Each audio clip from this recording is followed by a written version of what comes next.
రాష్ట్రంలో primary education 70% ఇవాళ corporate చేతుల్లో ప్రైవేట్ చేతుల్లోకి పోయింది. 70%. ఇంకా ఇంటర్మీడియట్ ఎడ్యుకేషన్ చూస్తే 80% మంది ఇంటర్మీడియట్ స్టూడెంట్స్ అందరూ కూడా నారాయణ, చైతన్య, భాష్యము, నలంద వాళ్ళ కాలేజీలోనే చదువుతున్నారు. 80%. ఇంకా ఇంజనీరింగ్ కాలేజ్ అయితే 90% ఇంజనీరింగ్ స్టూడెంట్స్ అందరు కూడా ప్రైవేట్ కాలేజెస్, కార్పొరేట్ కళాశాలలు. మెడికల్ కాలేజీలు వాళ్ళకే ఇస్తుంది. యూనివర్సిటీలు అంటే మేము చదువుకునేటప్పుడు మేము గర్వంగా చెప్పుకునే వాళ్ళం, మేము పలానా యూనివర్సిటీ అని. చంద్రబాబు నాయుడు కూడా ఎస్వి యూనివర్సిటీలో చదివాడు, లీడర్ కూడా అక్కడే అయ్యాడు. మేము ఎస్కే యూనివర్సిటీలో చదివి మేము అక్కడ, నేను, రఘువీరారెడ్డి, వెంకటరామరెడ్డి మేమంతా అక్కడ లీడర్స్ అయ్యాము. ఇవాళ యూనివర్సిటీలు అంటే ఏంటండి ఆంధ్ర రాష్ట్రంలో?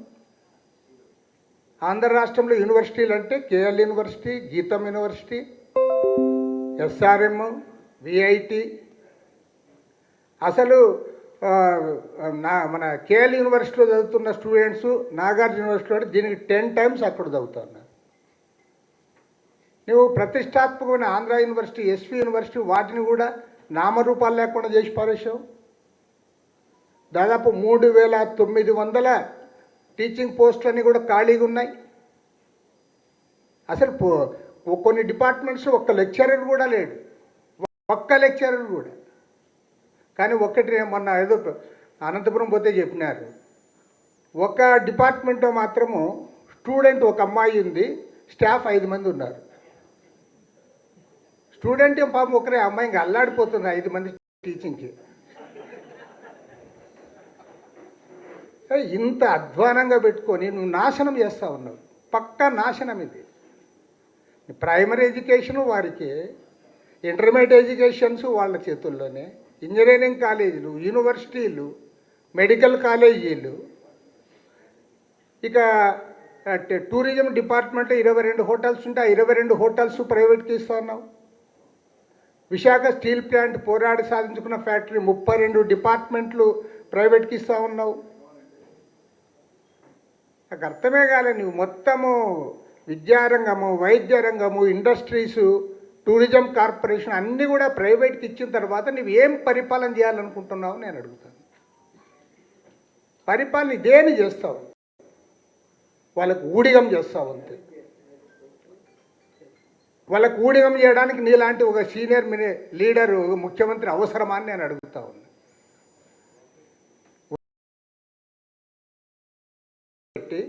కార్పొరేట్లకు ఊడిగం చేయడానికి ఈ రాష్ట్రానికి ఒక గవర్నమెంట్ అవసరమా, ముఖ్యమంత్రి అవసరమా? కాబట్టి ఏమంటే it is very serious issue. ఏదో చంద్రబాబు నాయుడు మీద నాకేం కోపమే లేదు, అసలు ఎవరి మీద కోపం లేదు. మీరు చేస్తున్న పని ఏమిటి? నేను ఒకటి మాత్రం గ్యారంటీ చెప్తా అన్న. మన కర్నూలులో ఎక్కడో చెప్పాడు మన పవన్ కళ్యాణ్, 15 ఏళ్ళు మేము కలిసే ఉంటాము అని. 15 ఏళ్ళు కాకపోతే 50 ఏళ్ళు కలిసి ఉండడం ఏమి బాగలేదు. కానీ మీరు 15 ఏళ్ళు కలిసి ఉంటే నేను ఒకటి మాత్రం చెప్తా, ఈ రాష్ట్రంలో పబ్లిక్ రంగము, పబ్లిక్ ప్రాపర్టీ ఏమీ ఉండదు, అంతా కూడా ప్రైవేట్కి మీరు దోచిపెడతారు అంతే. దానికి మీరు అధికారంలో ఉండాలనుకుంటే అంతకంటే ఘోరమైన విషయం ఇంకోట్లేదు. మీరు క్రైటీరియా ఏమిటో చెప్పాలి.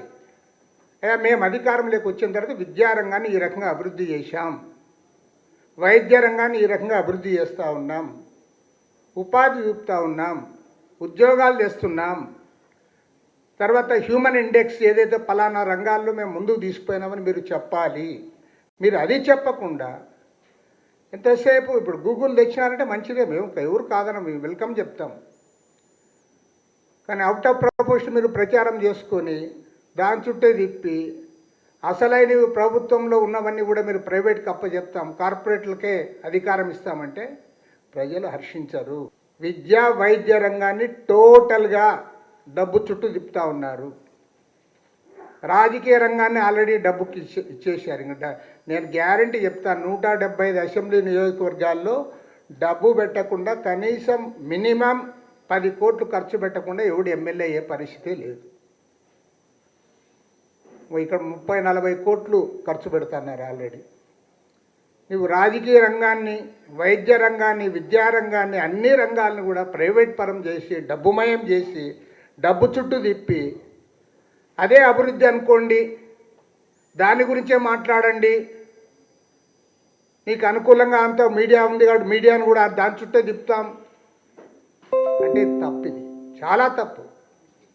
కాబట్టి ముఖ్యమంత్రి గారిని కోరేది ఏమంటే, మీకు ఎట్లా అధికారం ఉంది, మేము అల్టిమేట్గా మీదే డెసిషన్, కానీ ఈ ప్రధానమైన అంశం పైన ఆల్ పార్టీ మీటింగ్ పెట్టండి, అందరి అభిప్రాయాలు తీసుకోండి. ఇందులో మేము చెప్పే దాంట్లో ఏదైనా మంచి ఉంటే తీసుకోండి, లేదు మేము ఆల్రెడీ ఇయర్ మార్క్ చేశాం, పలానా వాళ్ళకి పలానా కాలేజీలు ఇవ్వాలనుకున్నామంటే మాత్రం నేను గ్యారంటీ చెప్తా, 100% ఇది ట్రూత్. ఇది ప్రజలు అన్నీ కూడా గమనిస్తూ ఉన్నారు. నువ్వు మెడికల్ కాలేజీలు ఎవరికి ఇంకా ఇవ్వకముందుగానే ప్రచారం చేస్తూ ఉన్నారు, పలానా కాలేజీ పలానాయానికి, పలానా కాలేజీ పలానాయానికి అని ప్రచారం చేస్తూ ఉన్నారు. కాబట్టి అంటే విద్యార్థి యువజన సోదరులందరూ కూడా ముందుకు రావాలి. ఆల్రెడీ ఏఐఎస్ఎఫ్ వాళ్ళు 26 జిల్లాల్లో కూడా బస్సు యాత్ర కూడా పెట్టామన్నారు.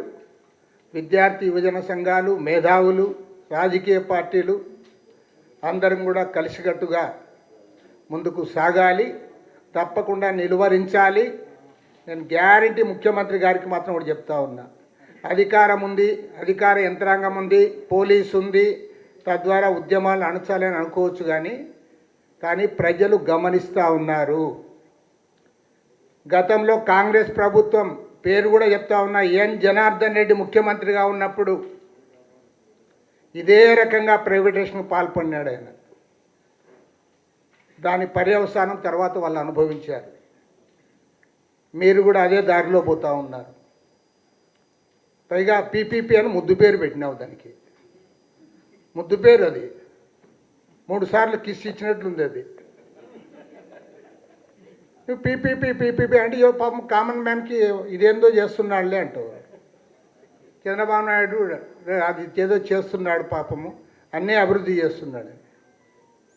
నువ్వు 16 నెలల కాలంలో నువ్వు నిజంగా చేసిన అభివృద్ధి ఏంటి చెప్పు, నిజంగా చేసిన అభివృద్ధి ఏంటి? నువ్వు ప్రధానమైన రంగాలు రమేష్ గారు చాలా చక్కగా చెప్పాడు, నాకు అందుకోసం ఎక్కువ చెప్పడంలే. నువ్వు విద్యారంగాన్ని, వైద్య రంగాన్ని ప్రైవేట్కి అప్పచెప్పి, కార్పొరేట్లకు అప్పచెప్పి నువ్వు ముఖ్యమంత్రికి సీట్లో కూర్చొని ఏం చేస్తావు? ఇంకా నీకేం పని అని నేను అడుగుతా ఉన్నా. పరిశ్రమలు అన్నీ కూడా వాళ్ళే, వ్యాపారాలు ప్రైవేటే. ప్రజలకు అంతో ఇంతో అవసరమైన ఈ రంగాలను కూడా నువ్వు ప్రైవేట్కి అప్పచెప్పి, కార్పొరేట్లు దాంట్లో కూర్చోబెట్టి నువ్వు ఏం చేస్తావు నువ్వు? కాబట్టి ఏమంటే దీనిపైన చర్చ జరగాలి. నేను లక్ష్మణ్ రెడ్డి గారికి కూడా విజ్ఞప్తి చేస్తూ ఉన్నారు, డాక్టర్ గారు కూడా ఉన్నారు. ఎక్కడైతే ఈ మెడికల్ కళాశాలలు పెట్టారో అక్కడంతా కూడా సభలు, సమావేశాలు, చర్చాగోష్ఠులు జరగాలి. మీరంతా విజిట్ చేయాలి.